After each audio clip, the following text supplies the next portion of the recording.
Before we begin, I'm going to, as a point of privilege, to Mayor Price.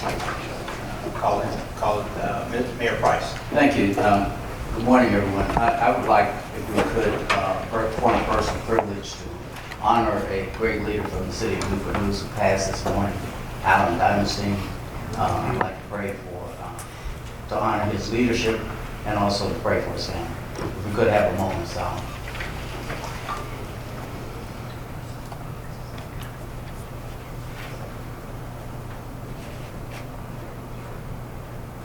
Thank you, Mr. Chairman. Thank you. Okay, to make an agenda already more complicated, we don't have a quorum yet, but we have one or two of the cities that are supposed to be here. We'll be here shortly, and we're going to go ahead and proceed with the items that we can't proceed with, and then we'll kind of bounce around a little bit with that. So TPO, I'm calling TPO to order. And I'd like to call the Hrtac board to order. Okay, for the TPO, I need, let's see, can we do the agenda? Can't do that. Okay, well, we're going to jump right to the public comment period. I have no one from TPO signed up to speak. And I do have Mark Godoldig Yotrovsky.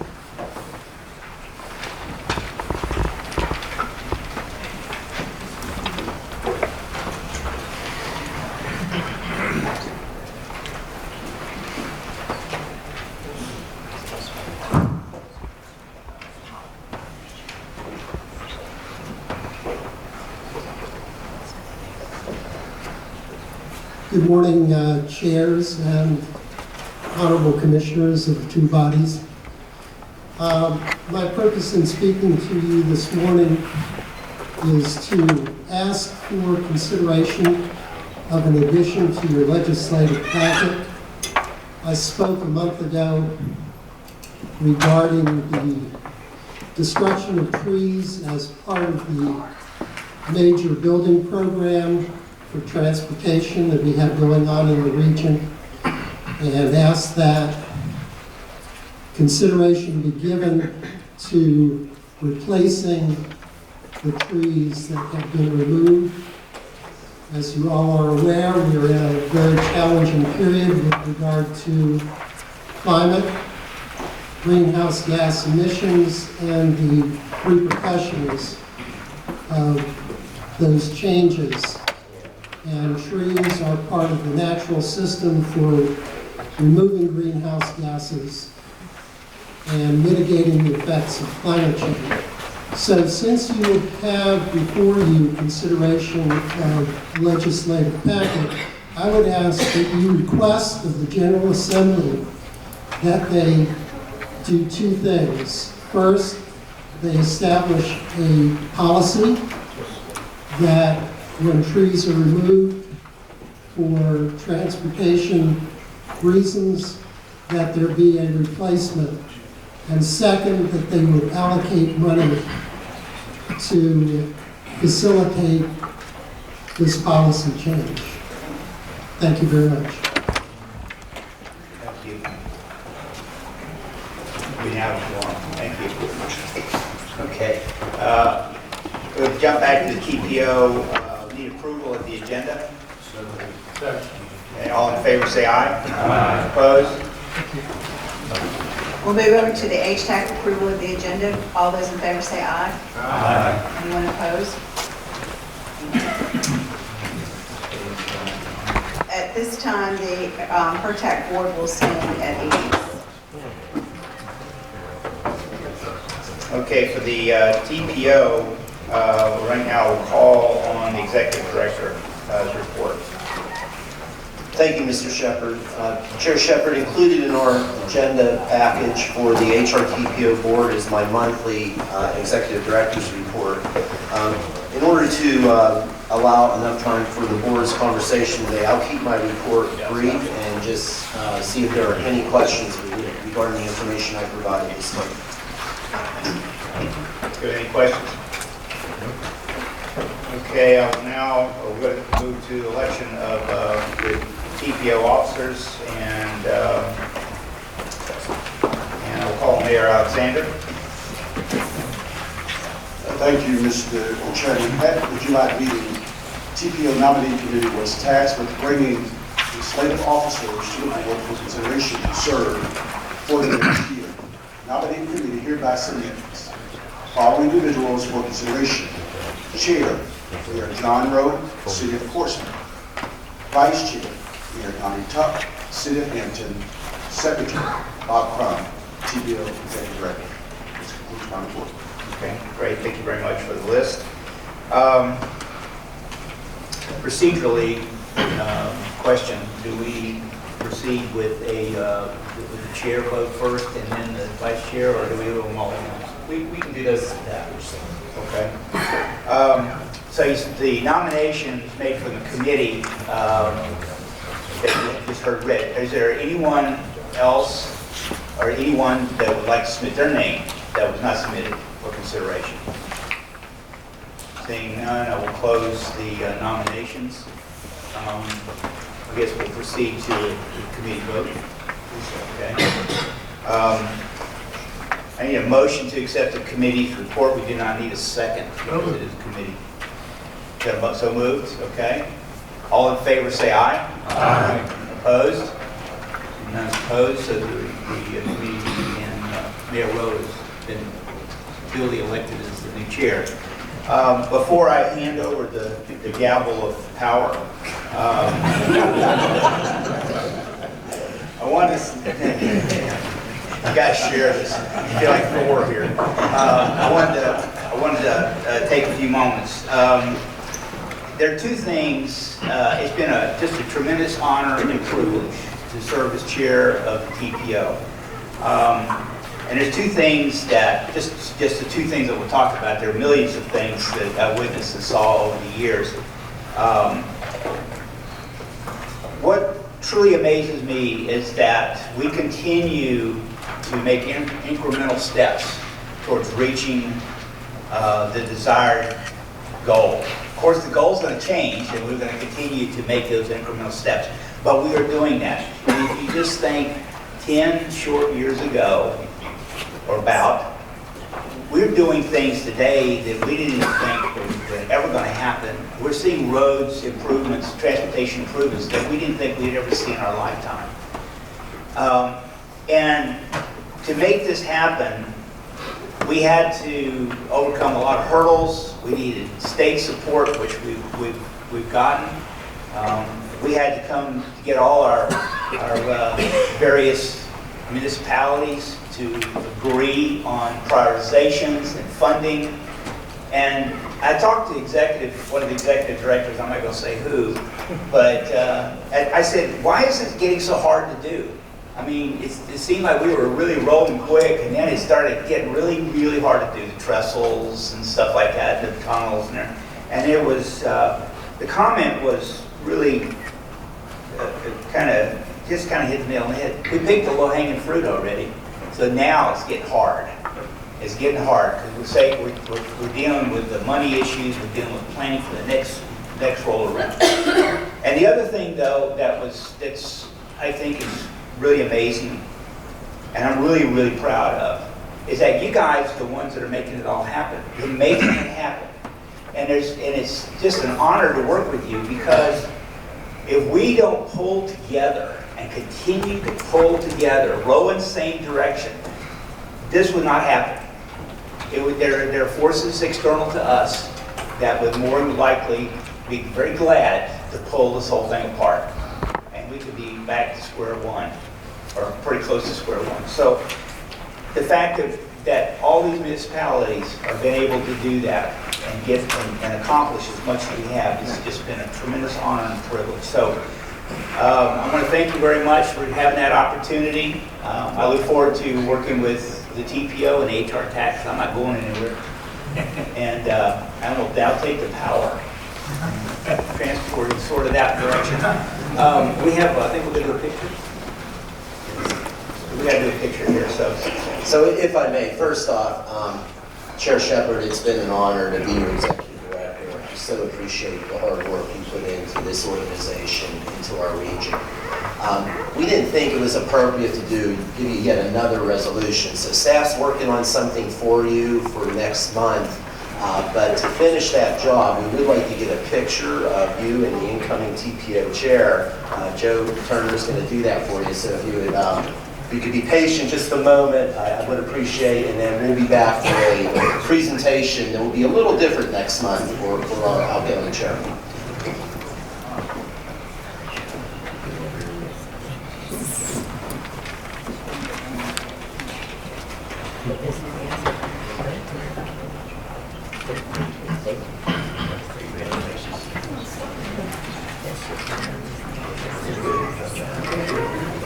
All right, thank you.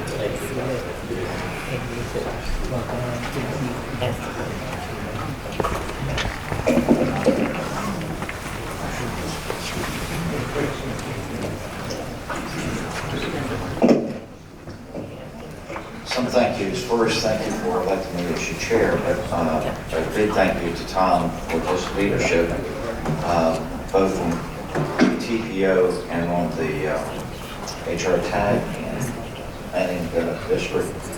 I've had the opportunity in my life to be a member of several TPOs in the state, and I can say, bar none, this is the gold standard of this TPO for the Commonwealth of Virginia. And again, thank you, Tom. We're now at employee recognition, item 6D. Bob.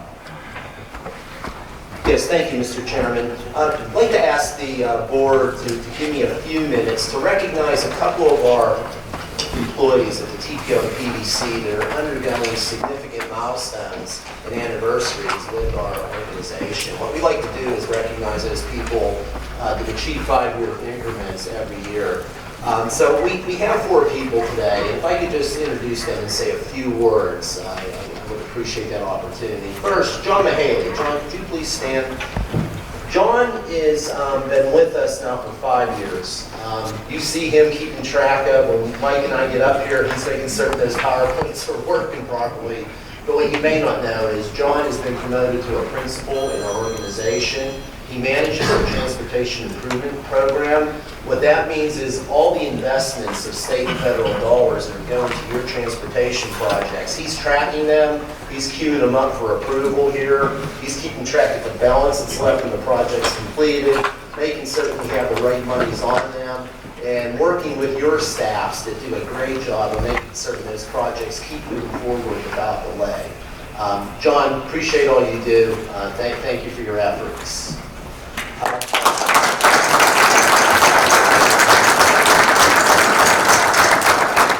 The next 2 gentlemen have been here 20 years, and I couldn't believe it when I heard this, but is it true, Kelly, they started the same day? Yes. You know? So Keith Nichols and Sam Belfield. Please stand. We got Keith with us today, Sam in the back. These are the folks that really, one of the things I'm proud of about this TPO is how we come to you with data and information and present that to you as policymakers to make the best decision.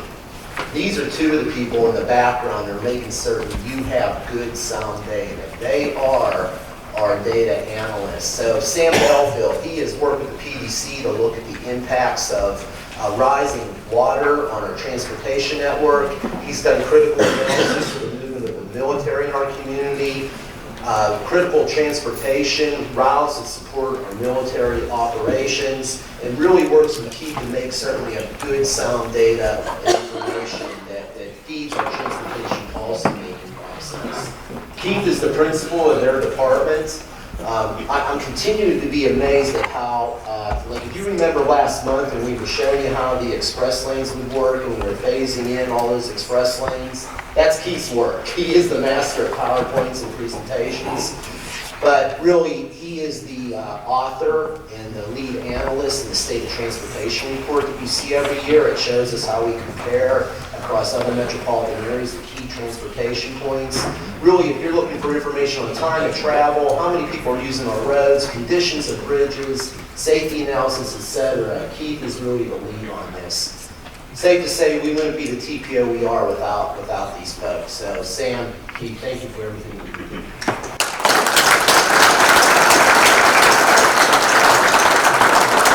And last but not least, I believe he's sitting behind me. So no faces, Mike, but Mike Kimball. HRTPO. He told me a story once, and Mr. Shepard, I think you'll relate to this. Dwight Farmer hired Mike Kimbrell as an intern at the TPO. That's how he started his career, and has gradually worked his way up. And he's told me a lot of stories of how much he learned from Dwight over the years, and then Camellia. Mike was doing John's job, managing our transportation improvement and our financial processes through the TPO for a long time. I think there was even a time where he managed the IT network in-house, worked his way up, just a really dedicated employee, and we were really excited when Dr. Robbenbach retired. Mike was promoted into the Deputy Executive Director position at the HRTPO. I rely on him more than I can even say. He's the guy that day to day really makes this TPO do what they do and operate effectively and smoothly. Mike's the ultimate professional, and I can't say enough about what he contributes to our organization. So Mike, thank you for everything you do.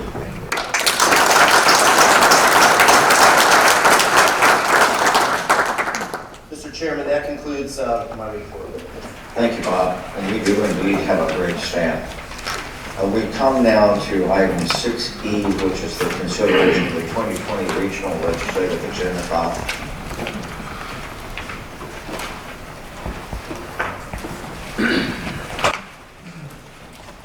So Mayor Rowe and HR TPO board members, I present to you today our proposed legislative agenda for the 2020 legislative session. This legislative agenda you had presented to you as a proposal at your July HRTPO board meeting. Mike Kimbrell and I, as we put together these ideas, considered the input we received at that meeting, as well as conversations that have happened around the region about important transportation issues related to our legislative program. So what I'd like to do is run through this for you and outline the proposed items that we would ask for you to endorse. The first item is to continue to pursue federal and state funding for the I-64 Hampton Roads Bridge Tunnel expansion project.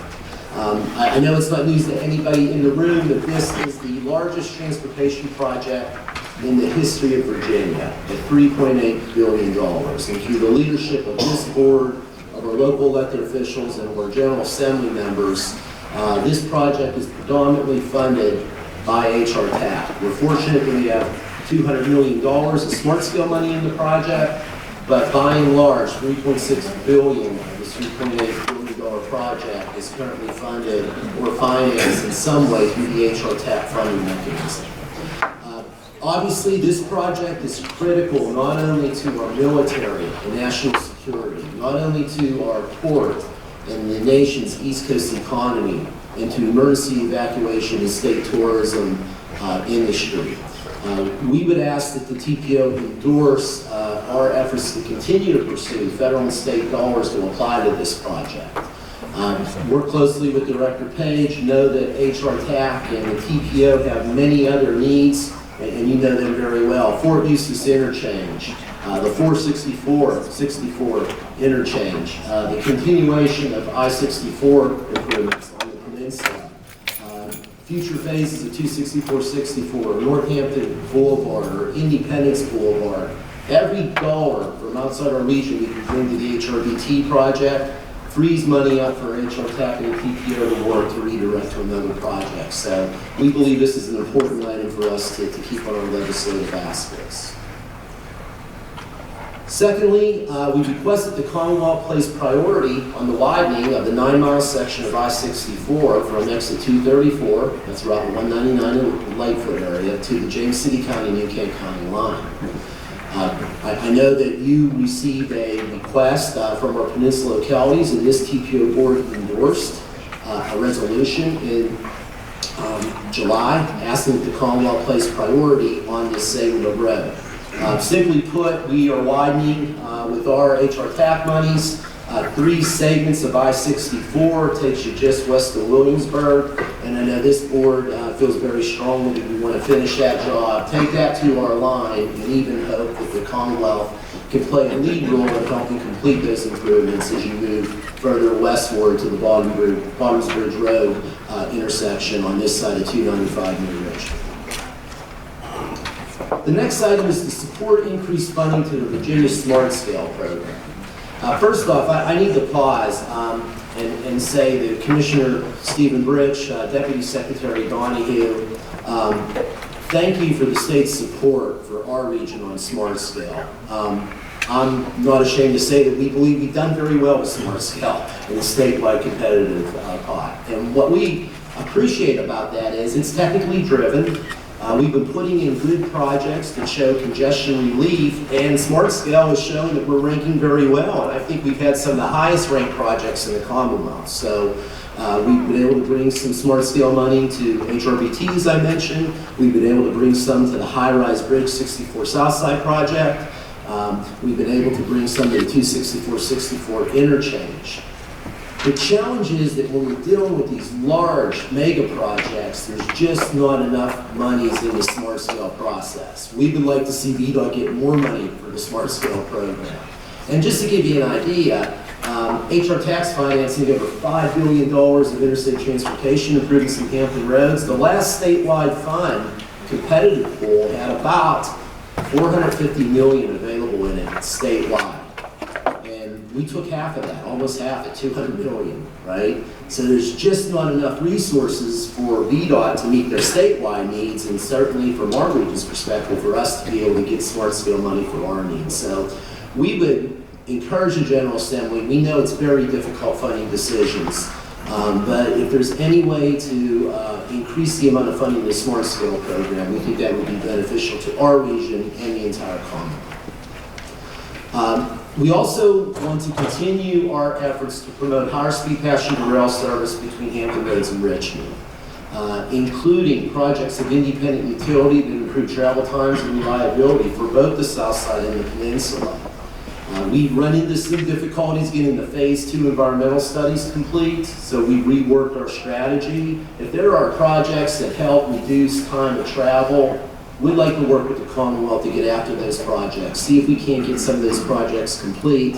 Mike Kimbrell and I are willing to open up and look at, we're working with our TTAC to see what monies our TPO might be able to bring at these projects. But we really think that every step we can make to improve the competitiveness of passenger rail between our region and Richmond is going to be a benefit to our region's economy. So that represents, Chair Rowe, our proposed legislative agenda for the upcoming session. I would ask that the TPO board consider taking action to approve the legislative agenda. I did, however, want to pause and refer, and I wanted to thank Mr. Butrowski for his public comment on our TPO legislative agenda. I do want to note that your companion organization, the HRPDC, is going to consider on their agenda a statement about the importance of programs to encourage and support localities in tree planting and in forest preservation and restoration. So I did want to mention that that item will be addressed in the HRPDC legislative agenda. Mayor Rowe, with that, I'd be happy to respond to any questions. If there are no questions, I would ask for approval of our legislative agenda by the TPO. Thank you, Bob. You've heard the recommendation of our Executive Director, Bob Crum. So that we can get this matter before us for consideration and discussion, is there a motion to approve Bob's recommendation? So moved. Second. We have a motion that's been made and duly seconded. Any discussion on the motion? Hearing none, ready for the question. All in favor of the motion, please say aye. Aye. Opposed, nay. And that motion carries. Which brings us to item 6F, the consideration of the approval of the consent agenda. Bob? Yes, thank you, Mayor Rowe. Included in our agenda package is a list of consent agenda items for which we asked for the TPO board's approval today. What you will see is many of these items represent the work of Mr. Mahaley of queuing up your TIP amendments, your Transportation Improvement Program amendments, so that they may keep projects moving forward on task and on time. Other than that, I don't believe there's anything that requires discussion, Mayor Rowe, unless there are any items that board members would like to pull from the consent agenda. With that, I would recommend that the TPO consider taking action to approve our consent agenda items. Thank you, Bob. You've heard, we have a motion to approve the consent agenda. Is there a second? Second. Any discussion on the motion? Ready for the question? All in favor of the motion, please vote aye. Aye. Opposed, nay. Hello. Is there a nay? Then the motion carries. And that brings us to item 7, which is the TPO will stand at ease. At this time, I'll call the Hrtac board back to order. And I just wanted to start briefly, I don't have a lot of comments, but I want to thank everyone for being here today. This joint meeting is very important to us. And I think as we have these concurrent meetings, it gives us the ability, and in my 19, almost 20 years of public service, I found that the more we hear together and we all hear the update at the same time, the more we can have a feeling of understanding between us. So I think it's a very, very valuable thing. And we all know to keep our eye on the prize that we are looking toward December, hopefully to have a master towing agreement before you. So that is the ultimate goal of what we're doing here today. So I'm not going to waste any time. We have a very important update coming. So I'll turn to Executive Director Page to go through the consent items briefly. Thank you, Chair Johnson.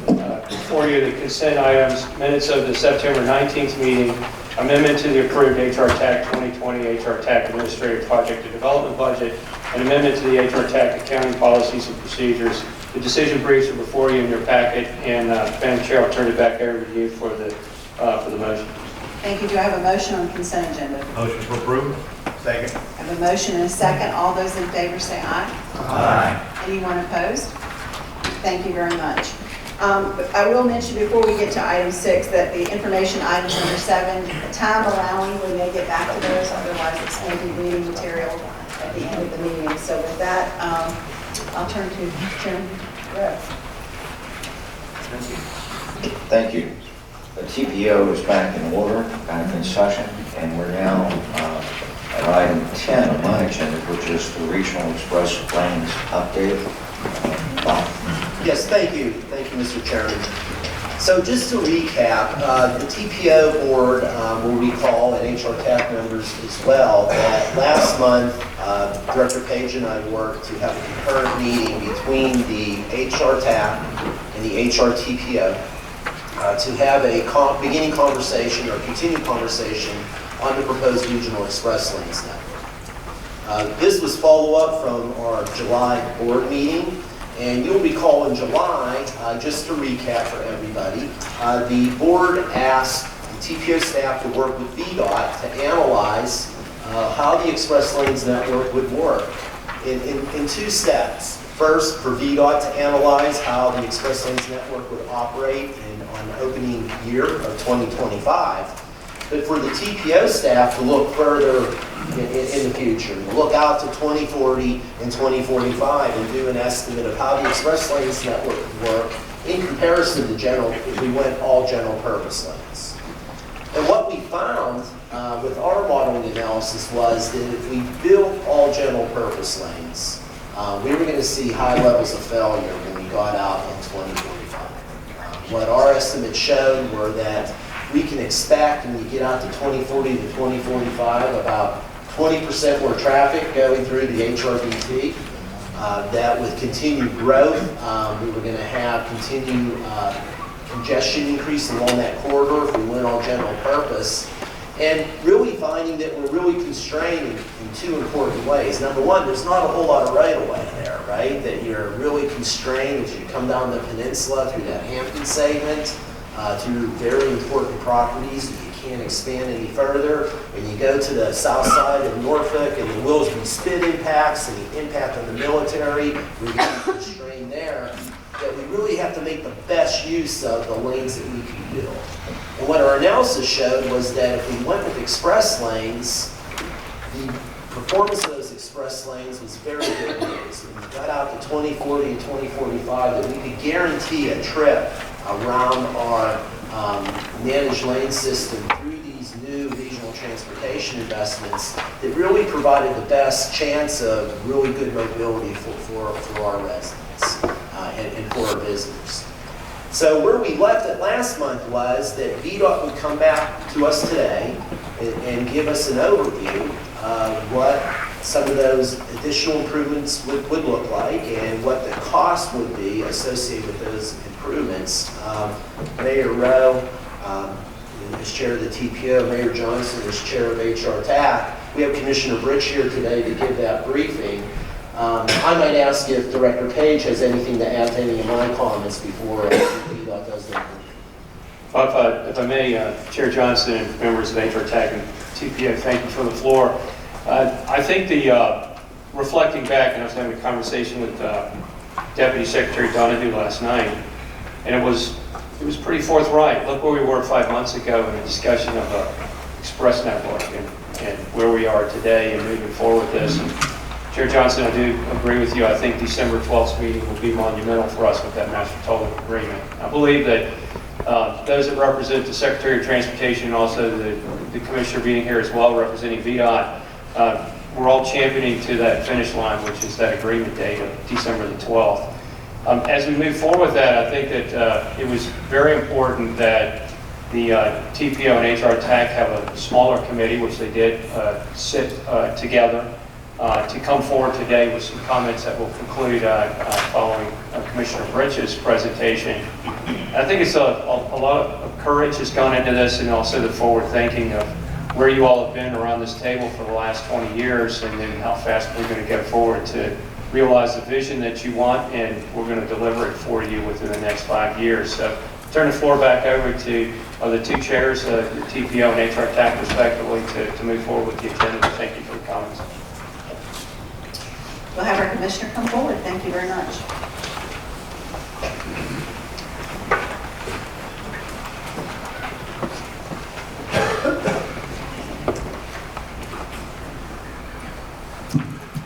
Good morning. So back in September, as noted, I had presented a proposed regional network of seamless express lanes extending from the Jefferson Avenue area all the way through the HRBT 64, all the way around the high-rise bridge and down to Bowers Hill. And at that point in time, I had indicated that I'd be back today to be able to brief the board on the projected project costs that were associated with those proposed improvements with that scenario, as well as the traffic and revenue forecast projections that we have. So I'm going to start off with the project costs. I will say that the traffic and revenue, we do have a couple slides at the back to be able to give you an update on where we are with that.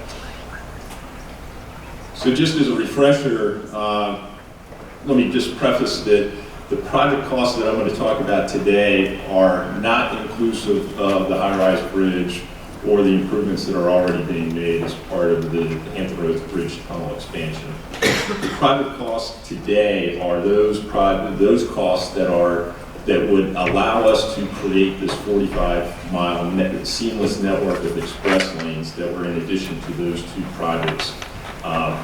Predominantly, I'll break it up into two segments, those that are contained on the peninsula side, and then those that would be impactful on the south side. So I'll start with, again, as I start the regional network coming out of Jefferson Avenue all the way down to Mercury into the Settlers Landing area. If you recall, last month I had proposed, or we had proposed, repurposing the existing HOV lane from Jefferson all the way down to the Mercury Boulevard interchange.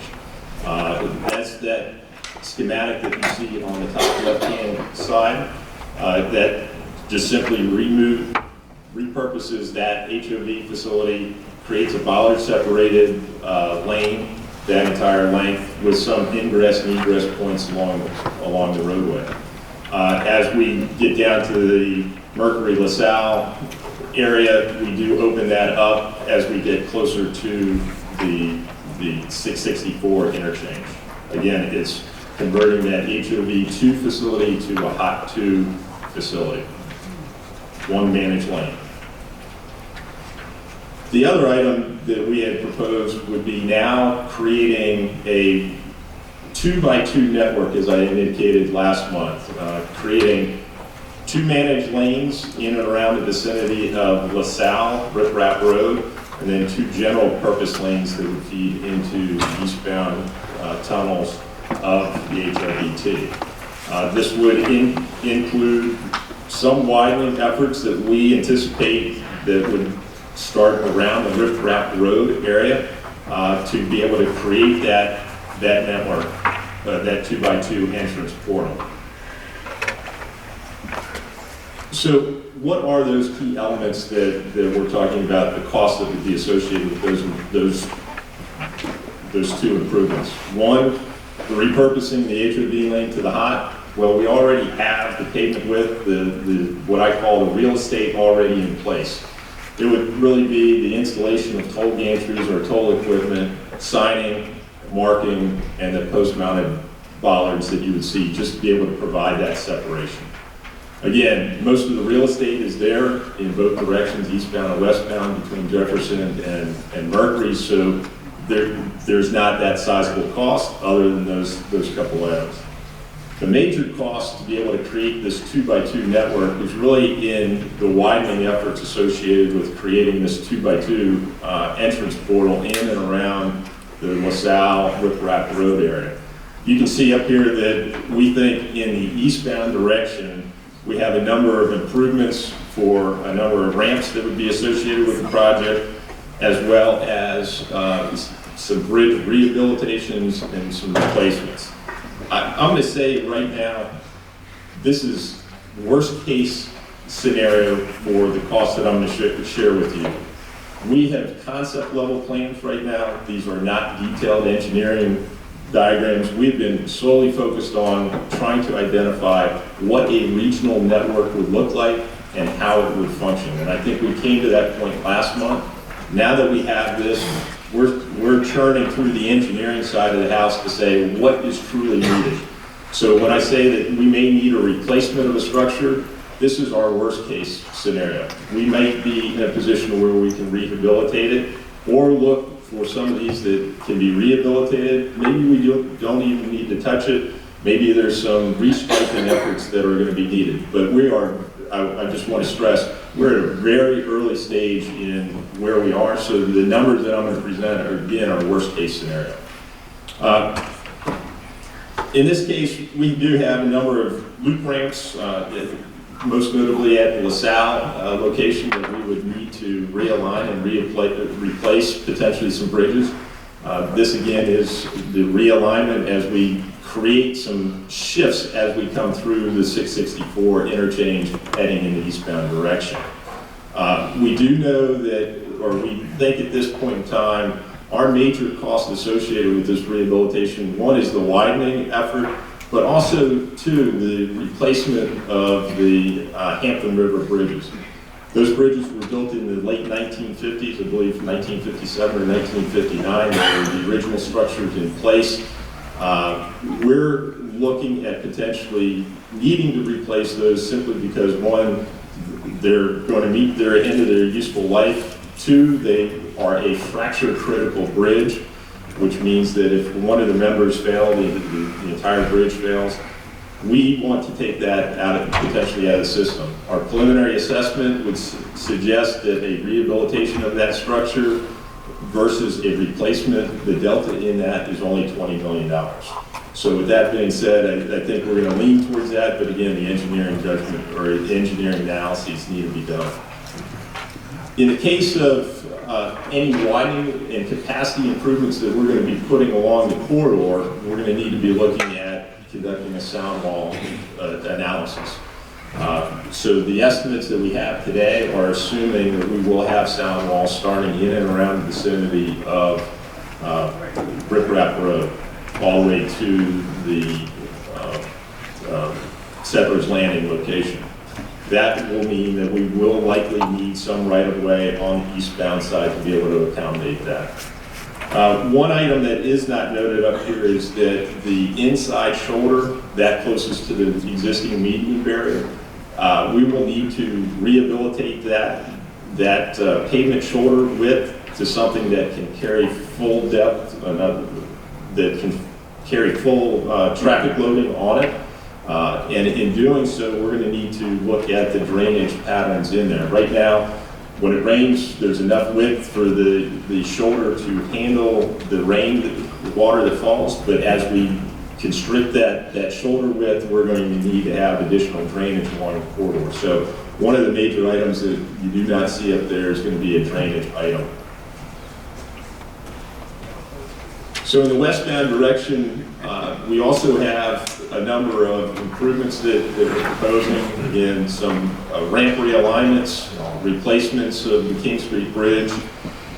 We do feel at this point in time, based upon the proposed maintenance of traffic requirements associated with the replacement or rehabilitation of the eastbound Hampton River Bridge, that we will need to widen the westbound bridge just to be able to accommodate the volume of traffic at that location. Again, this is very high level preliminary analyses, but we would see that there would be probably some needing of the widening of the Hampton River Bridge. Noise walls will need to also be evaluated, as I said, and if noise walls are required, then we will be looking at some nominal right away that we would need to procure at that point in time. At this time, I'm going to say that there are some opportunities that we still need to evaluate to reduce these costs along the eastbound and westbound side. And what I mean by that is we focused on creating a 2x2 network. Right now, under the proposed scenario, we would have that 2x2, that second lane entrance occurring in and around Hrtap Road. But I think there may be an opportunity that we could look at, can we have that second entrance closer to Settlers Landing and potentially avoid this location, the replacement of these bridges. I don't know that. This is a question that was raised yesterday at the Commonwealth Transportation Board meeting. I think it does have some value and merit for us to evaluate that. So I want to take this back. I was talking to Mr. Hall here earlier, just to be able to make sure that we have a set of scenarios to bring back to the region. If it does work, and there may be that opportunity that we could forego about a $300 million investment in the eastbound direction just by shifting, tinkering with that entrance. The second item that we want to evaluate is whether or not the westbound direction needs full two hot lanes or two managed lanes in the westbound direction after Settlers Landing. Is there an opportunity in there? I don't have those figures right now, but these are some of the questions that have been asked. I think they have merit and certainly bring that back. But what you see here for $600 and $650 million creates the full network that I had presented, at least on the Hampton side, the full network to be able to accommodate a 2x2 network in both the eastbound and westbound direction, all the toll equipment, the signing, as well as the preliminary engineering, the right-of-way costs, utility relocations, if there are any, and the contingencies that we have at this stage of time. Since it is conceptual level at this point in time, our contingencies are relatively high. I will say that they're in line with industry standards, but as we would do the engineering evaluation, those numbers will come down. So let me go, if there aren't any questions on the peninsula, I'll go to the south side, where we have... We do have a question.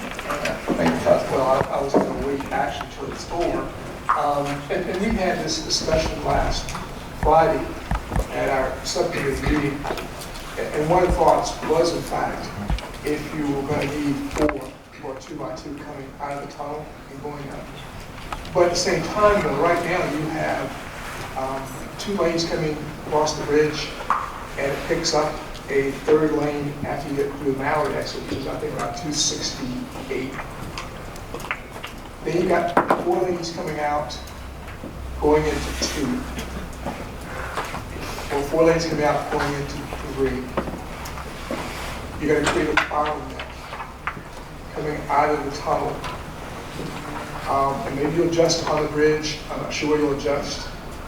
but that's a consideration. And secondly, if you're going to do a 2x2, you will also have to consider the golf course, that you're going to be awfully close to that golf course. And I don't know if you thought about that. I've been focused on eastbound. I have to think about westbound in previous conversations. So that's something out there for you. Mr. Chairman, Mayor, I completely agree. This is all within the last 12 to 24 hours of the conversation that was had. We do have a number of pinch points, especially on the peninsula side, the Veterans Cemetery, Hampton University, and certainly recognition of the golf course there, all very important factors that we need to take into consideration at this concept level. I share with you some of the concerns that the last thing we want to do. I think we've done very good over the last 5 months in looking at how do we clear the bottlenecks in the eastbound direction by creating a 2x2 network. Your concerns are very similar to those of myself and others to be able to say, are we going to create a similar bottleneck departing and leaving the tunnel? And that's certainly not what we want to do. We know that the proposed scenario right now works in creating that 2x2 network throughout the region. So I think that is our base network to work with, and if we continue to work with that base network, we're looking at $600 to $650 million in investments solely on the Hampton side of the water, or on the peninsula side. And then I guess another comment would be, I'm not so sure if, I understand the concept of the sound walls, perhaps increase volume of traffic, but if you're putting sound walls up from roughly LaSalle or Rip Rap to wherever, whether it's down by Seventh Avenue Bridge or whatever, you for the most part will block the view of our city. We've got a pretty attractive city. I'm not so sure if we really want to do that, so it might be something to factor into consideration. Mayor, what I'd say is that there may be some unique opportunities to use some innovative sound walls that are transparent in that we can evaluate that. As I'm reminded from our environmental staff, and believe me, I've asked why in the world do we need to put sound walls up along certain corridors and challenging policy. We do have some federal requirements that we're still going to need to work through. Again, this is all preliminary. We have not done a sound analysis associated with it, but if need be, I think those are some unique opportunities that we would have.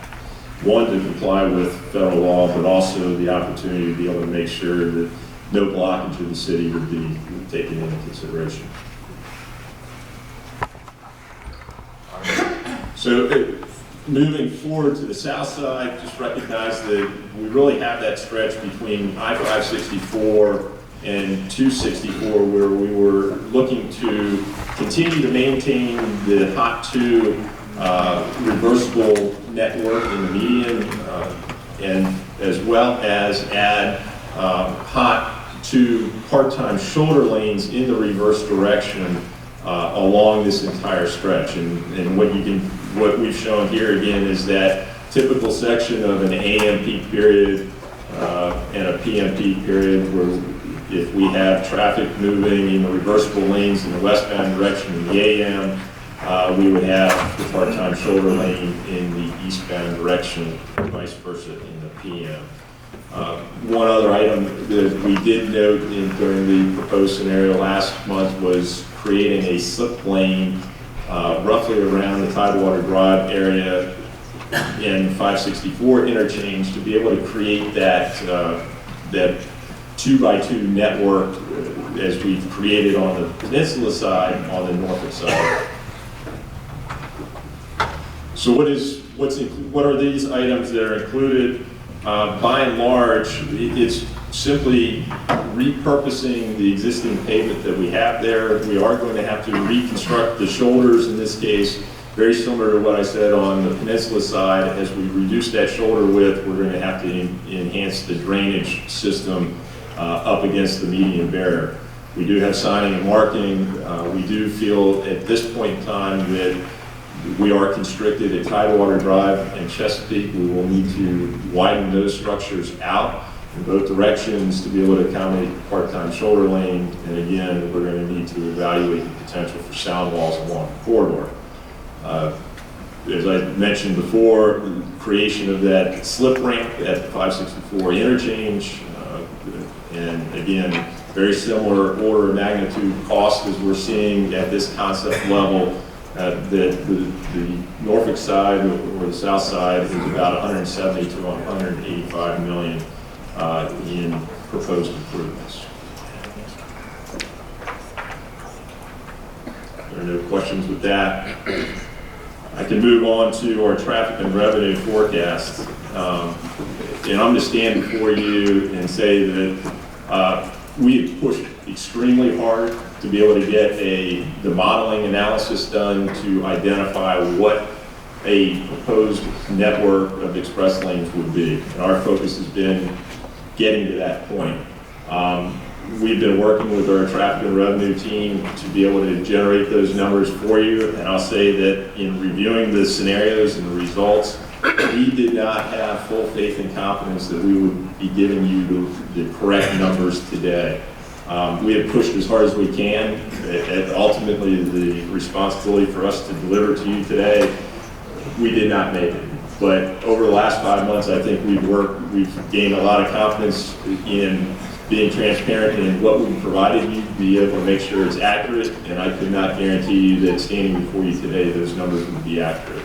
I apologize for that, but we are making strides, continue to make strides, and we should have that information for the November meeting. If there is a November meeting, but certainly before the December 12th master tolling agreement. Having said that, I do want to give you a quick overview of what we are analyzing, rather than saying we don't have any results for you. We are looking, as I said last time, we're very interested in understanding the hours of operation. So are we going to have a 24/7, 24 hours a day, 7 days a week, Hot 2 network? Or are we going to have a network that's 24/7, Hot 3? And we can also look at that same set of scenarios, or are we going to have it only during the peak periods? And again, if we do a peak period tolling, our recommendation is no less than 4 hours of the peak period. So we would also be looking at a Hot 2 and a Hot 3 during the peak period analysis. One thing that we did here, and I think this dates back all the way to December of 2018 when we started the operational analysis, is we recognize that this is an opportunity, at least for the Hampton Roads Bridge Tunnel, that we have a significant base of travel that would be in excess of our HOV requirements, Hot 2. So do we want to take a look at tolling on our weekend? We'll already be doing it in a 24/7 environment, but do we want to also look at what the impact of a weekend hot toll would be, or be in a position where everyone that uses the express lanes is tolled? So in other words, there is no HOV discount on the weekends. That is another analysis point that we'll be looking at. For each one of these scenarios, we're going to look to see what the bonding capacity will be. So based upon that, based upon the bonding capacity, we're going to look as if the Commonwealth is going to issue that debt versus the Hampton Roads Transportation Accountability Commission issuing that debt. Whether there's any value in the Commonwealth or Hrtac, and if there is any value, understand what the difference between the two bonding entities will be. But also take a look at, in both of those scenarios, what the impact of us securing TIFIA loans may have, just not on the solely outright of the bonding, but also being able to bond with TIFIA included as a loan package. So with that being said, that concludes the update for where we are, the cost, as well as the update on the traffic and revenue. Any questions to the commissioner? Any discussion? Would you? Mr. Chair? Yes. Yes, sir. I might be getting ahead of myself as I'm listening to this, and I know in previous conversations that we've had in this assembly in regards to paying for the HRBT, for an example, of those revenues and what those of us who serve in Richmond have been working on, what the appropriate ways of which HRTAC was created and how those monies are distributed. I'm thinking as I'm looking at it, I'm sure everybody else has read the agreement, the resolution. I appreciate the fact that we've clarified language in regards to how these funds should be managed by Hrtac and that there will be alternative lanes that are in essence free lanes. I'm thinking it's worthwhile, so we've talked about it, that we should include as part of what's being done here, and at the appropriate time, maybe I'm ahead of myself, but I'm thinking we should have a motion. And then what I would suggest is that the entire master tolling agreement for this entire network that's been discussed should be brought before the December 12th meeting. And at that time also, that same master tolling agreement for this entire network should have already the pre-approval by the Commonwealth Transportation Board, that it's all brought here at the December 12th meeting so that the members here can vote and finalize this agreement between Hrtac and VDOT. And that way, as it's stated in this resolution, it's clearly understood that Hrtac to be responsible for these funds if we move forward, and that it's also clarified for the people that we represent, their tax dollars, understand that we are going to be managing their money, where these monies are going to be going, and that there's clarity and comfort to the people we represent that there are existing lanes that will continue to be free, and that only those HOV lanes, if we move forward, are the ones where these tolls are going to be. So that's my discussion as far as what this. It might be ahead of myself, but I think this might be the appropriate time to make sure that we're clarifying that when we're going forward with this, that we have an assurance to the people we represent that we are going to respect their movement. Thank you, sir. Mr. Chairman, Yes, sir. just want to clarify something that the delegate said. Whether or not all existing lanes will continue to be free. I don't know if that is the case. And if it is, I would love that to be the case. Mr. Chairman, in response to that, all existing lanes, we're talking about repurposing the HOV lanes. We're talking about creating new managed lanes in sections that are repurposing of existing general purpose lanes. So I will say that the existing lanes will not be free, but we will provide a free alternative. I see Mr. Donahue indicating that he wants to respond as well. Mayor Alexander, Nick Donahue, Deputy Secretary of Transportation. I want to be abundantly clear that all lanes that are not restricted at any time today will continue to be unrestricted for everyone to use. So when you're in what we call the normal lane, or the transportation doors called the general purpose lane, that lane will always remain open and available to all users at all times of the day for their use. That is actually in the Code of Virginia. If the state wanted to make changes to that, we would actually have to go back in and amend language these gentlemen approved in 2016.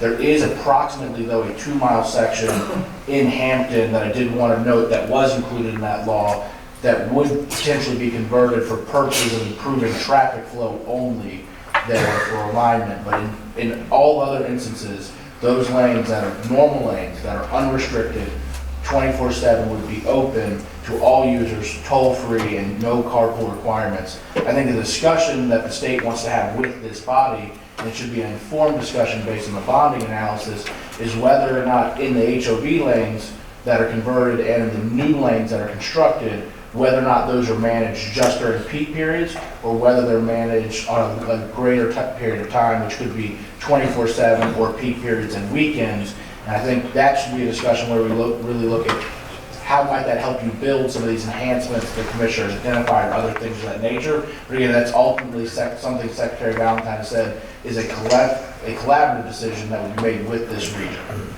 Mr. Chairman. Certainly appreciate the Deputy Secretary's comments, but I would simply say that the whole purpose of the creation of this Hrtac was to guarantee the people we represent that the money, a portion of the money from here would stay here to build these projects. And part of the reason we're having this conversation is an understanding that the people we represent have made it clear to us that the money for these projects from here, stay here to build these projects that are necessary for here, and that Hrtac would be in control of those monies, candidly, so that those of us who serve in public office can be held accountable for the decisions we make. That is why that law exists. That's why we passed that law, to have the accountability of the taxpayers' money going to the projects they demand get built or approved upon. Yes, sir. Mr. Chairman, Nick Donahue, I don't think we have any disagreement here that these revenues are staying in this region and that the region and the state are working together to identify where those go through a master tolling agreement. So I apologize if my previous remark gave any lack of clarity on that issue, but I want to be direct on the answer, Mr. Chairman. That is the intent. Yes, sir. Mr. Chairman, last question or remark. As it relates to funding and operation of the express lanes network, the resolution calls for Hrtac to manage those funds, but the Commonwealth is issuing debt versus Hrtac. I guess it's either, maybe both, but I'm certain that if debt has been issued by the Commonwealth, there may be management of the funding and operation by the Commonwealth.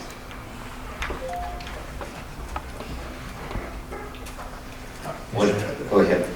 So again, at the risk of speaking for the Treasury Department, I do believe if the Commonwealth were to be the issuer of the debt, they would need to be the one to operate those express lanes. In any instance, though, as I stated earlier, and I want to be very clear, any actions the Commonwealth takes on any express lanes in this region are going to be under the terms of the master tolling agreement, which is in place, will be in place with Hrtac before any tolls are put in place. That agreement may say that Hrtac is the one imposing those tolls and seeking to issue debt and other things on the Commonwealth's interstates, or it could be something that says the Commonwealth is imposing the tolls and issuing the debt under the terms with Hrtac. I think those are some of the issues that we hope to work through in the remaining months here before December. But ultimately, if the Commonwealth is the one issuing the debt, it is my understanding that the Commonwealth would be the one who's imposed the toll and is operating the lanes. Lastly, Mr. Chairman, that is the case. One of the concerns that we have here in Hampton Roads is that once debt is served, that the revenue indeed comes back to Hrtac or Hampton Roads for projects that we have identified, but for not having the revenue, we have not taken on those projects. If that revenue goes into the coffers of the Commonwealth,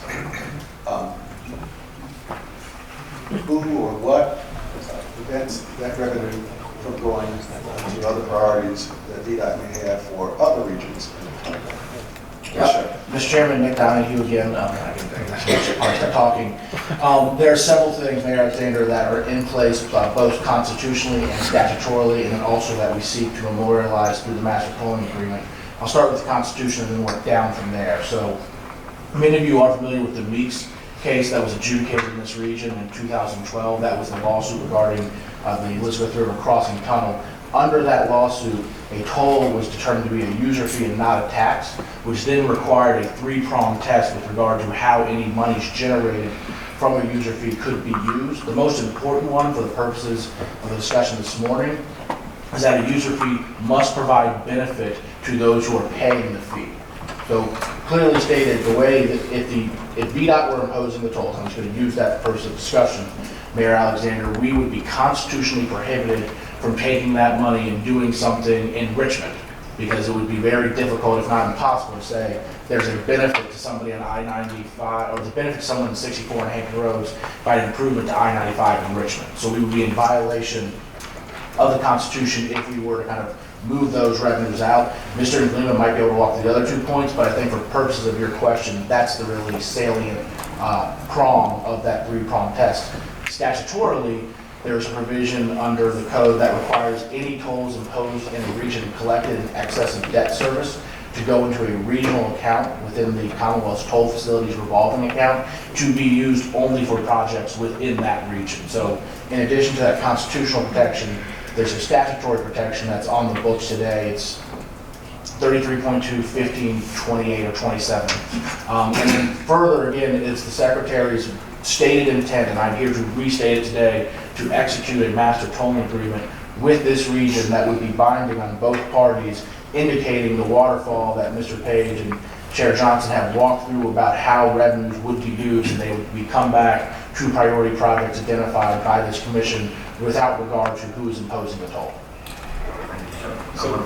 As Senator Cosgrove, and then Mayor Johnson, and then Delegate Yancey. Thank you, Mr. Chairman. A question for Mr. Donahue. If indeed the Commonwealth is the keeper of the tolls and that revenue, just as in most instances, will the Commonwealth take a percentage in administration fees? That's normally the case. Look, it just seems to me, as a member of the General Assembly, you really want to keep the tolls here.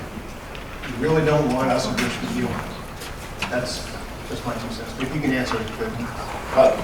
Go ahead, Mr. Chair, Senator Cosgrove, the VDOT would not treat this like the tax department does, where it collects revenue and it takes a little bit off the top. Regardless of who's imposing the tolls, there will be certain collection costs, whether that's done by Hrtac or the VDOT. My understanding is that would be the only quote-unquote administrative draw, if you will, on the revenue source.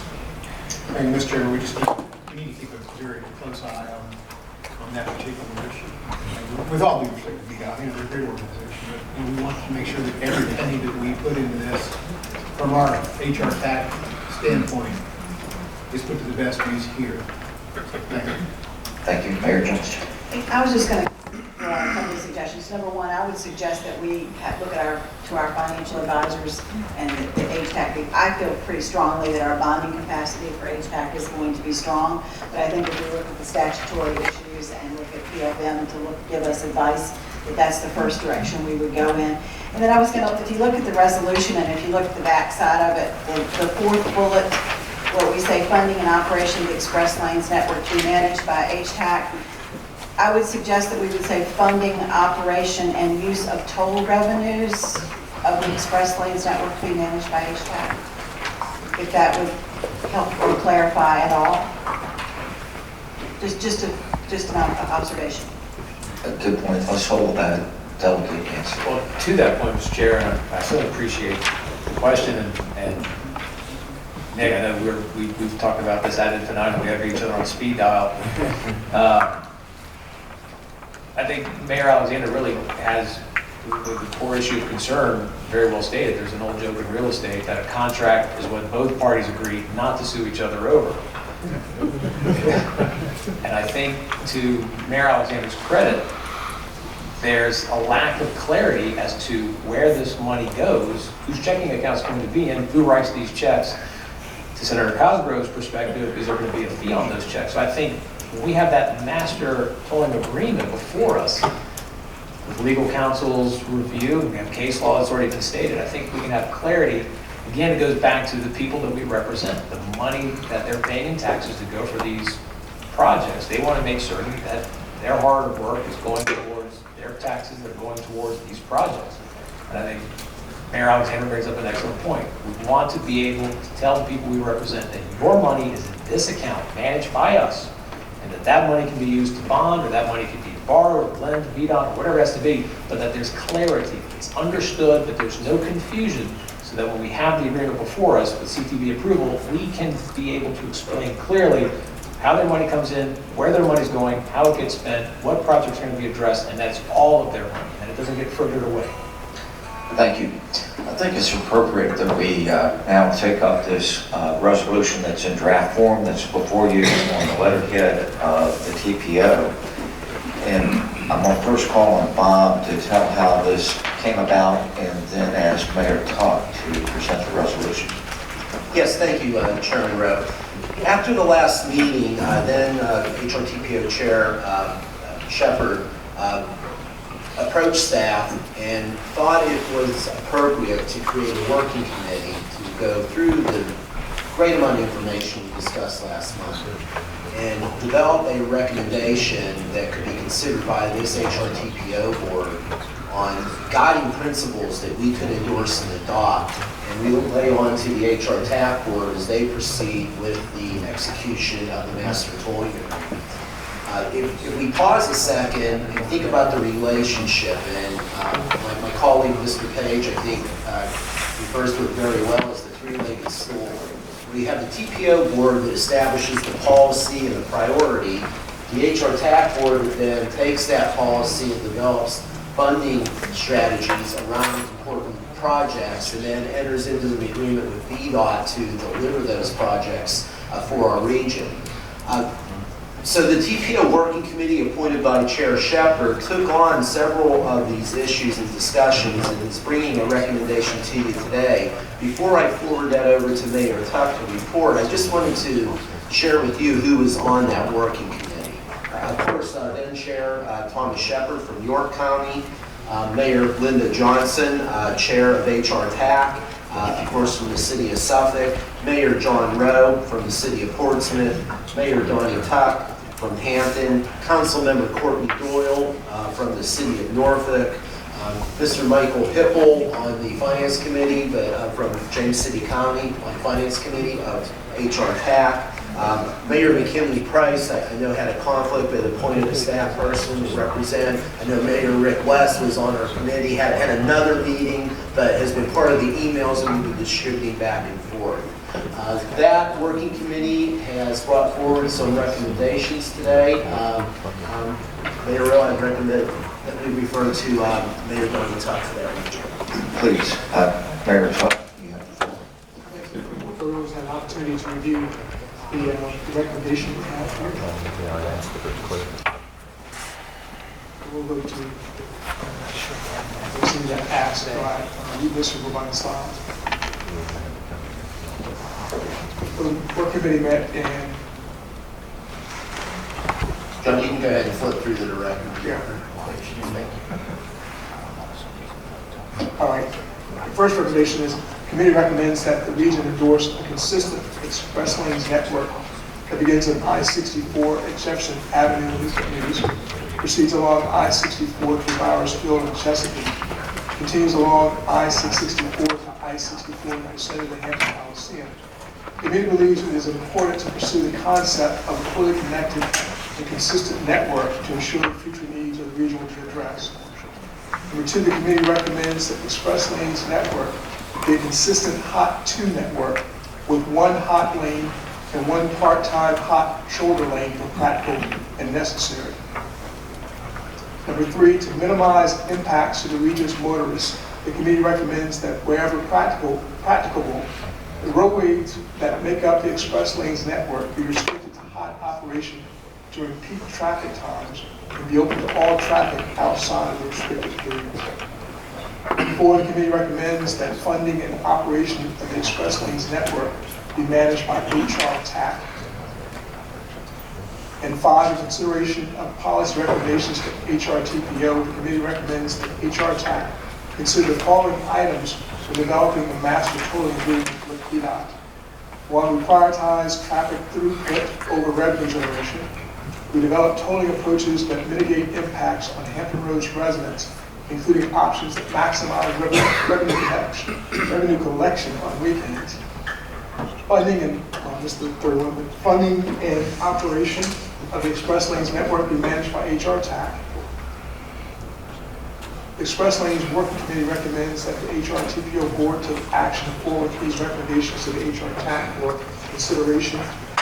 And then there was one that was added under number 4 on the back side, and that's that funding, operation, and use of toll revenue of the Express Lanes network be managed by Hrtac, and that came at the recommendation of Mayor Johnson.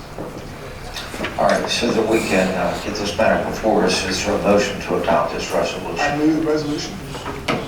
Is there a second? Second. Let's get it on the floor. All right.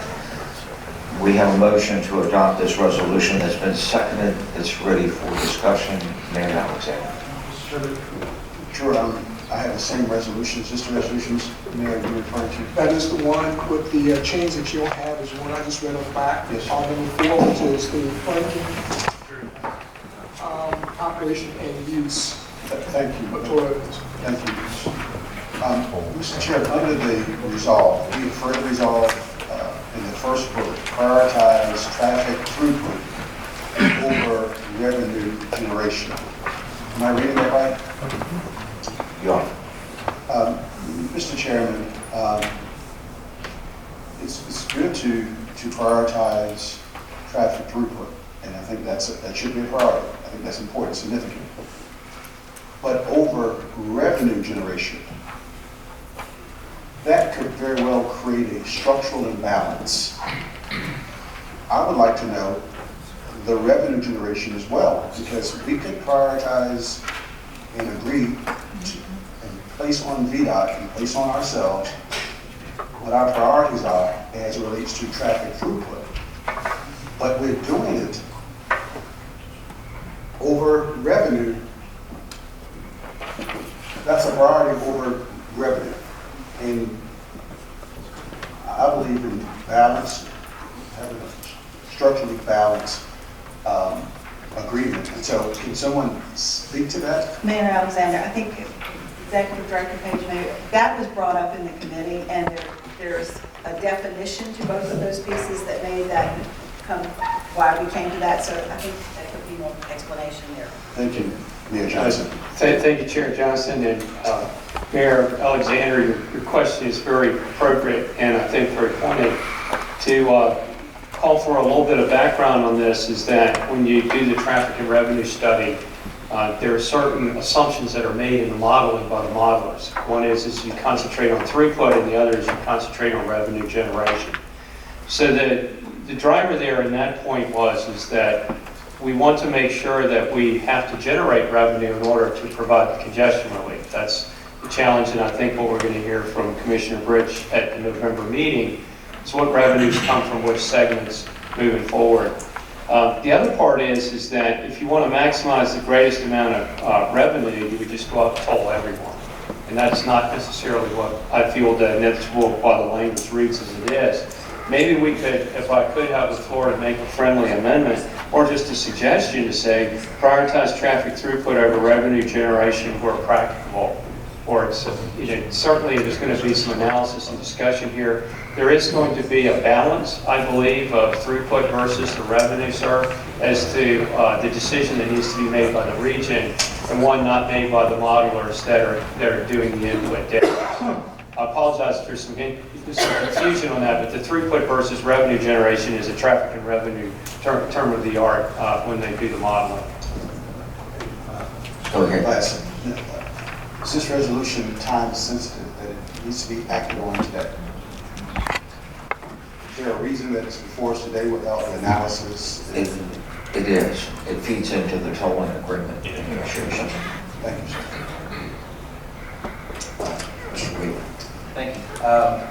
Just wanted to add, Kevin may have covered it in his response to Mayor Alexander's point. Just to be clear, our current long-range financial plans includes tolling as part of our repayment schedule, and what we saw earlier from the commissioner was a potential of significant additional improvements to the network, which will be also paid for by toll revenue bonds. So we would not want to send any signal through our choice of language that we somehow prioritize throughput at a level greater than meeting our financial responsibilities through our toll revenue bonds to pay back the toll revenue. Paying back our debt service for the things that are subject has to be at least equal priority to throughput, or we're saying that we're not committed necessarily to doing what's necessary financially to pay back our toll revenue bonds. May I offer something, and I'm not the genius that Kevin is, but I would think that if our toll rate is so high that people are discouraged from using a hot network, then you don't get the congestion relief that you're seeking. And so I think that what our thinking is in this language is that we want to price it such that we actually get the congestion relief. And what that rate might be, we don't know. But if in fact, if you look at Northern Virginia, where you can see just 4 lanes of traffic sitting, and you see just a few vehicles that are utilizing those hot lanes, I don't think we want that. So I think we're trying to get that balance, but we don't know where that sweet spot is. But I think from our perspective, we'd like to just get the relief, congestion relief, and price it so that that happens. Now, I don't think it's a trade-off. but the idea is to try and get that utilization. Otherwise, if you're pricing just because you want to meet a financial target, you still may not meet the target and you won't get the congestion.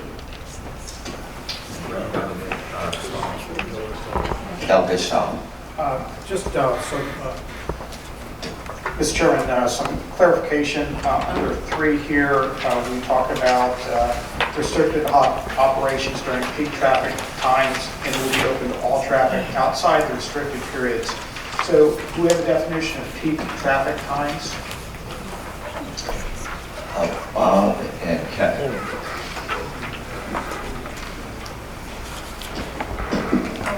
Mayor Tubbs. May I respond? May I respond? Only because I had the same concern and I started to write an email based on that. Because if we're looking at 6 to 8 in the morning and 4 to 6 in the afternoon, and my illustration would have been that at last month's meeting, I was coming over here, it was like 9 o'clock in the morning, and traffic was all backed up to the point that I was able to do measuring the shoulder while sitting still. So if we confine ourselves to 6 to 8 and 4 to 6, we're not allowing for the other times that traffic backs up without any kind of idea that's going to happen. And if you are allowing traffic in all the lanes outside of whatever peak hours there are, and we haven't defined that, then you're not allowing the opportunity for somebody to get out of that traffic congestion and utilize the hot lanes. So I agree with you that we need to try and determine what that peak period is. Mr. Chairman? Yes, sir. And also, I guess if we're defining peak period as rush hour, then I think that 3 is threatening conflict with the back, which would say that we're going to maximize revenue collection on weekends, because we typically don't think of weekends as rush hour. So if there is a definition of peak times, that clarification, I think, would be helpful to make sure that we're not contradicting ourselves within the resolution.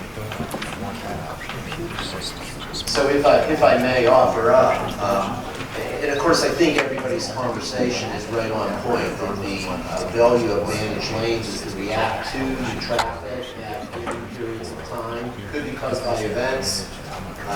In our region, it's not only rush hour, but it's high travel periods for vacationers, etc.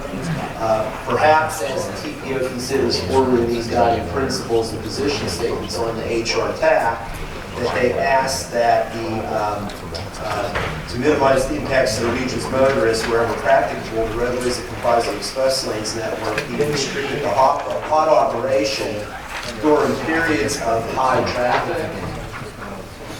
So it allows more flexibility then for the dynamic tolling to manage that situation. To everybody's point, if we lock ourselves into 6 to 8 or 4 to 6 or whatever that period might be, probably getting ourselves too locked in. So I might suggest that language be during periods of high traffic or excessive traffic or something along those lines. So Bob is recommending that on the second line of item 3, change the word peak to high traffic. High volume traffic. Yeah, one of my concerns is that at this point, what we're trying to do is set a policy for us to move forward and to the state to understand what we want to do. And I think we're laying it out pretty good in here. But the more you got to be real careful. The more of these things you expand a line, you're going to end up with another definition. For example, what is the definition of high traffic? I mean, and then you go to, what's peak hours? We say in here on number 3, number 4, the funding and operations of express lane network will be managed by Hrtac. So we recognize the fact that there's a thing called high traffic or peak hours or whatever, okay? But the management intent falls into the Hrtac to set those out. And for the people, as that has been, it's been pointed out several times with different folks in here, that we representing the people of Hampton Roads. Well, that policy or that line that comes out of that in the Hrtac management is going to be supported and voted on by the Hrtac, which has those representatives. So the only thing I'm concerned about in here is we keep adding more and more to it. We got to find a definition for every piece we have, and I just want us to be cautious about that, to manage and operate it. That's what the Hrtac is for. If I might, and I'm going to turn this over to Mr. Page here in just a minute. For the sake of just being comfortable, how about we strike that number 1 that says prioritize traffic through revenue generation? Just strike that bullet completely. And then I think there's something that our attorney has as a kind of a workaround for that. Do we have agreement on that? Just not your hit. Anybody opposed?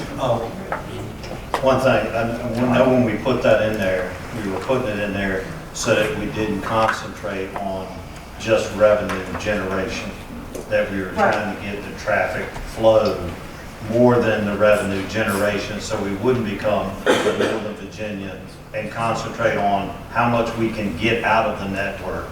And we know we have to get X amount of funds out of the network to pay our debt, but we were trying to balance throughput and revenue generation with that statement. Thank you, Mr. Chair. Yes, Mr. Page. Yes, sir. I yield the floor to Mayor Alexander, if it's okay with you. Thank you, Mr. Chair. Striking the language, yes, I'm in agreement with, but let me offer that we replace it with optimal congestion pricing. And that gives you the flexibility.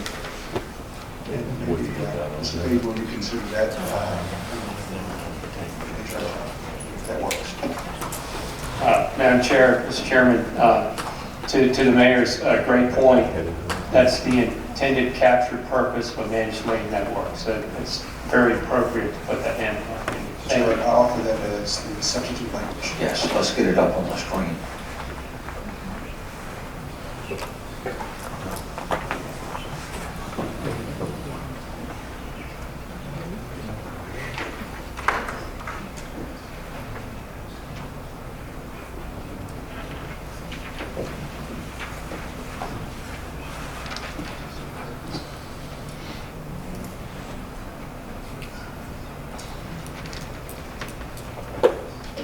So, real quick, what does that mean?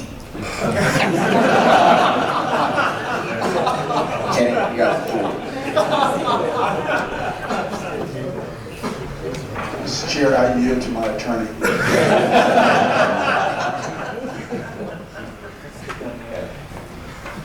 I'm happy to cover that as well as the last bullet that I wanted to massage a little bit, if I may.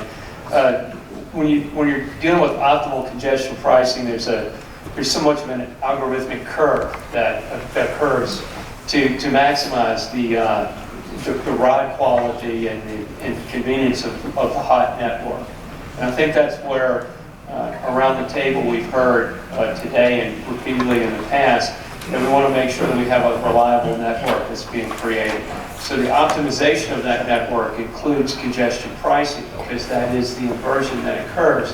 And thank you, Mayor, for making that point. And I apologize to staff for not have made it, because now I'm going to be thinking the rest of the day as to why didn't I make that suggestion. So, very good, sir. Thank you. Excuse me, would the verb be optimize congestion pricing? Optimal is not a word. There's no verb in that sentence. Well, what I'm saying, there's no verb in that sentence. Change it to optimize. We good? Yes, sir. Thank you, Madam Chair and Mr. Chair, before you do that, I'm going to lean on Dr. Fowler, who's a good wordsmith.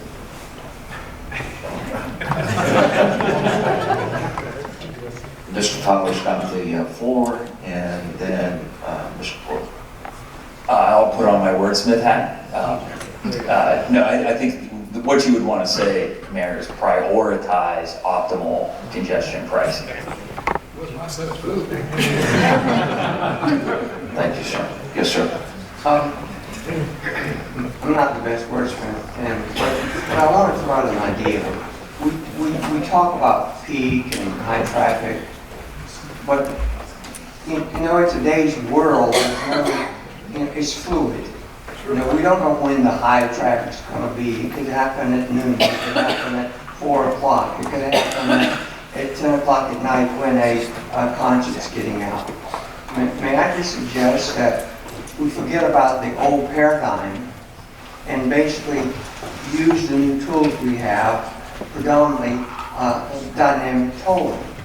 And that dynamic tolling assumes that as traffic increases, you also adjust the tolling to encourage people to use it or not. And so that maybe we shouldn't have a time period, but maybe we should always have dynamic tolling in place 24/7 and let it manage the traffic. In the periods when there's virtually no traffic, the toll could be 0.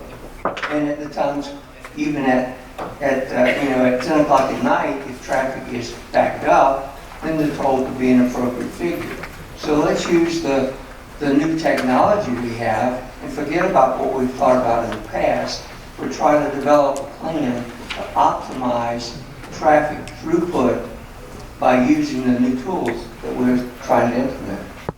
Sure.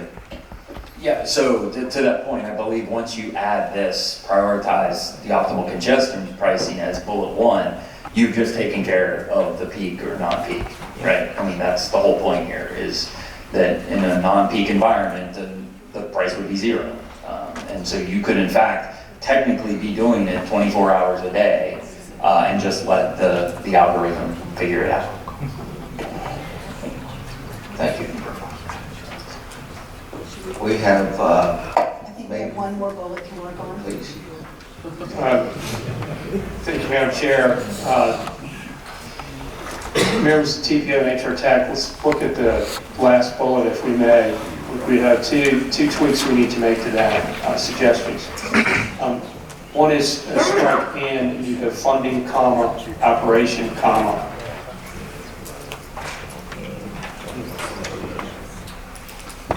A comma after operation.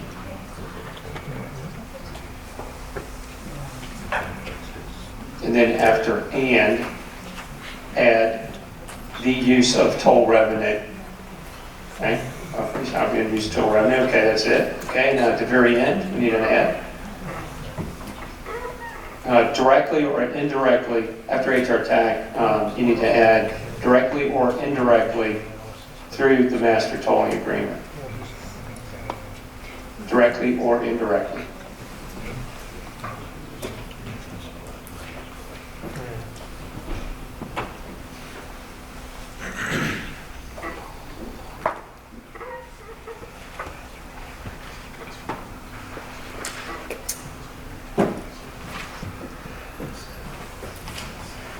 Okay.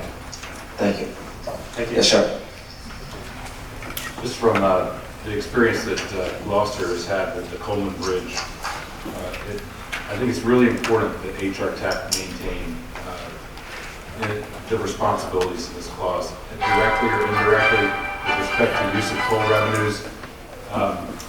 There are a couple things that come to mind, and one is the cost of collecting tolls and the overhead associated, and the control that Hrtac, or the influence that Hrtac needs to maintain in order to ensure that that continues to be an efficient collection operation. Destination of funds not used for toll collection revenues.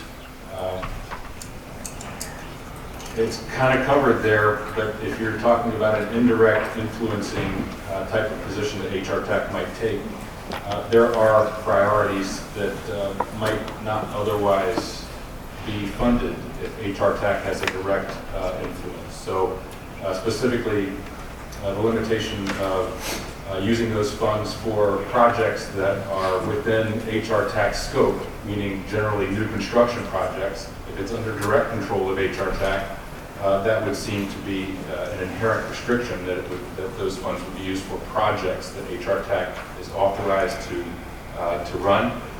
However, with indirect control by Hrtac or indirect management, that may not be so cut and dry. Specifically looking at the potential that funds could be used for items that aren't specifically new construction project related that would fall within within Hrtac direct management sphere, things like maintenance of the roadway. That's one of the things that we ran into with the Coleman Bridge. It was tied into the bonding instrument with respect to the Coleman Bridge, and currently, well, in the past up through recent, those tolls have gone to pay for tolling operations as well as maintenance of the structure. So just thinking about some of the scope creep with respect to the use of the funds, we would want to make sure that the Hrtac maintains its focus and its span of influence directly when it comes to the use of these funds. Just some comments from the perspective of another jurisdiction that's been through some of this. Thank you, sir. Mr. Chair, if I may, Nick Donahue, I'd like to address some of those comments very directly. I don't think the Coleman Bridge, how that was developed and brought forth is necessarily analogous to the current situation. In that event, there was no master tolling agreement between either jurisdiction or any regions where that bridge is located. In the draft term sheet that we have been working on with Hrtac, that I know has been briefed in closed session and as a negotiating party on the Commonwealth side, I am also privy to.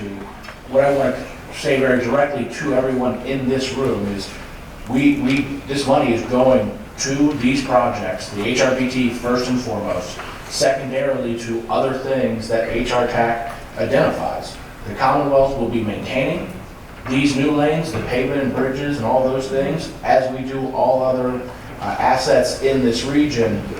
The key reason I believe a clause of this nature is something that would be beneficial or could be beneficial, and I want to be clear, it does not close the door on direct operation management or control. It merely says that the commission would like to, and the TPO would like to understand the implications of both of those. When it comes to a financing perspective here, the amount of money that might be able to be borrowed if it's Commonwealth 9C debt, which would have a coverage ratio of 1.15 potentially, or standalone toll revenue bonds, which has a coverage ratio of 2 times, that has a very, very large impact on the amount of debt that can be borrowed with the exact same revenue stream.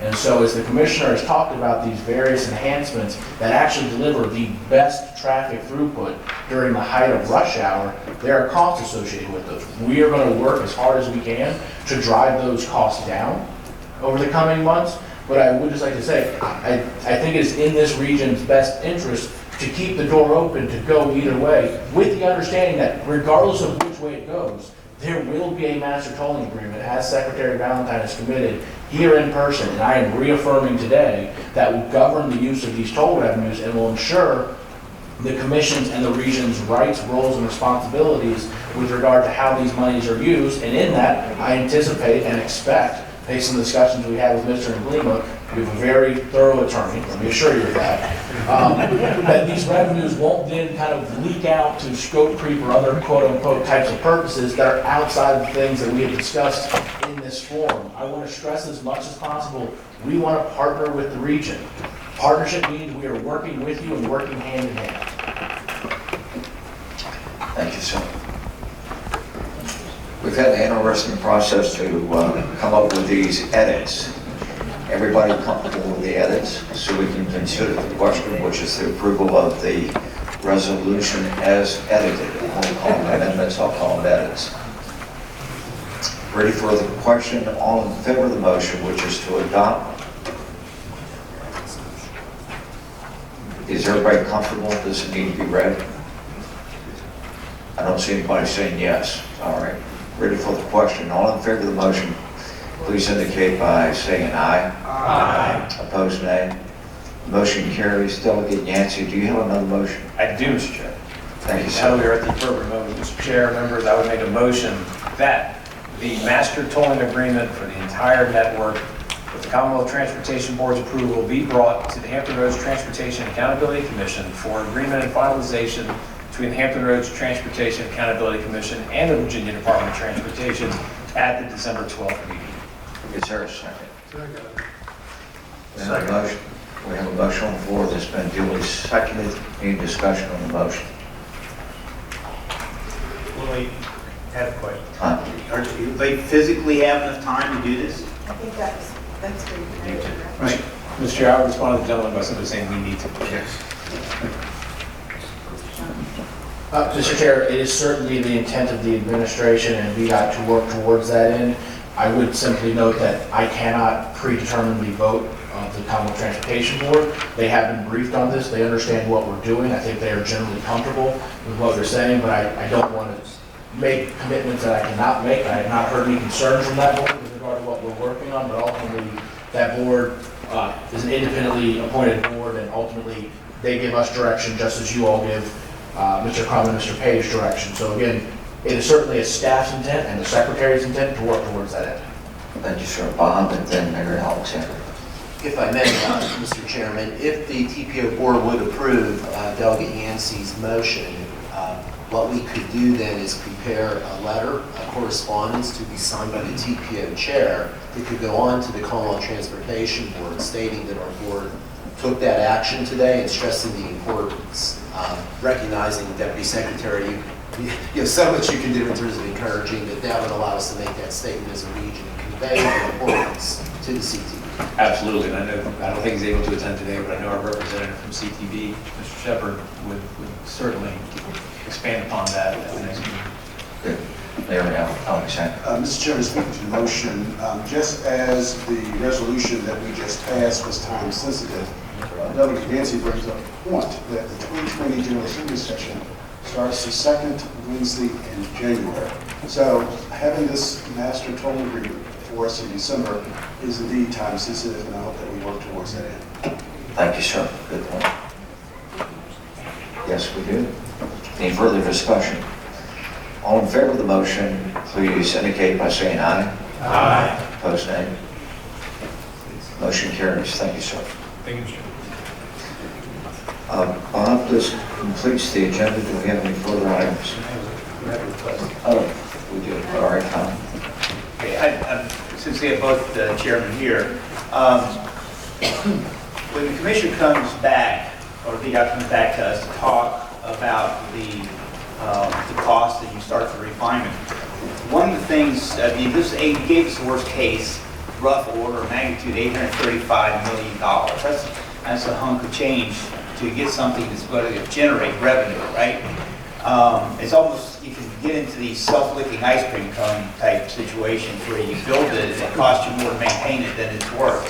So I would be very interested when you come back with this, with a proposal. You okay? Okay. when you come back with this, we need a rough order of magnitude of how much revenue we're going to generate with that option. So we can see, yes or no. And one other thing, I'd like to put a marker down now. I know this is probably half a century away, but how long are we going to do these hot tolls? I mean, when's the drop dead date on these things? Do they have a sunset clause? I know the federal government has the hot lanes, not hot lanes, but HOV forever. But somewhere in here, I would think that we'd run out of projects where we need tolling, and we ought to be able to. We don't even have any tolls yet. I know. I just want to put that marker in there. Okay. Mr. Chair, I think, to Supervisor Shepherd's point, that's the whole reason why we're having this conversation. And he brings up an excellent point. Who's going to be in control of these tolls? Who's going to be in control of these monies? How are they going to be spent? And what's the guarantee that we can give to the citizens we represent that there will come a time where these tolls will be sunset? And we can at least answer those questions. So I want to thank Supervisor Shepherd for bringing that point up. That's exactly the reason why we're having this conversation. Thank you, sir. Mayor, I was just going to suggest that we look at having another joint meeting November 21st. Any disagreement with that? November 21st, joint meeting, we set that motion. Is that a motion? Is there a second? Second. Any discussion on the motion, which is to have a joint meeting between the TPO and the Hrtac on November 21st? Ready for the question? All in favor of the motion? Yes, sir. Just a note, Senator Mason and I will not be able to make it best for Central Finance Retreat that day. Do you have a better date? 8:40 after whatever.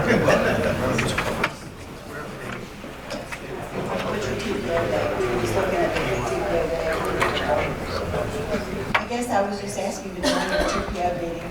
Okay. All right, any further discussion on the motion? All in favor of the motion, please indicate by saying aye. Aye. Opposed, nay. Motion carries. Any other business before the TPO? If not, the TPO is adjourned. And Hrtac is adjourned. Thank you all.